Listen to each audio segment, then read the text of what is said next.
कोल्हापूर जिल्ह्यातील आणि सांगलीतील उपसाबंदी शिथिल करण्यात आली आहे। पुढचे 3 दिवस शेतकऱ्यांना पाणी उपसा करता येणार आहे।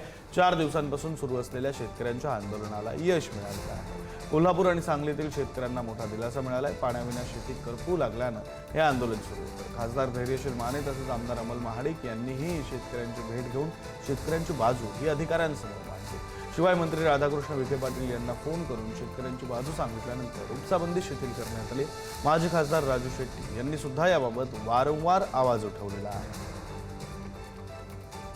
पूर्ण राज्यामध्ये उपसाबंदीचा निर्णय राज्य शासनाने त्या ठिकाणी घेण्यात आला, पण कोल्हापूर जिल्हा, सांगली जिल्हा या जिल्ह्यांमध्ये वेगळी परिस्थिती आहे। इथं धरणांची असणारी साठे क्षमता या ठिकाणी वेगळ्या पद्धतीची आहे। इथं असणाऱ्या इरिगेशन फेडरेशनच्या सर्व मंडळींनी, शेतकरी बांधवांनी या ठिकाणी 5 दिवस एक लढा उभा केला की ज्याच्या माध्यमातून पाण्याचा उपसा करण्याची अट या ठिकाणी रद्द करण्यात यावी। सन्माननीय विखे पाटील साहेबांशी चर्चा झाली, त्याचबरोबर काल मुख्यमंत्री साहेबांशी याच्या बाबतीतली चर्चा झाली।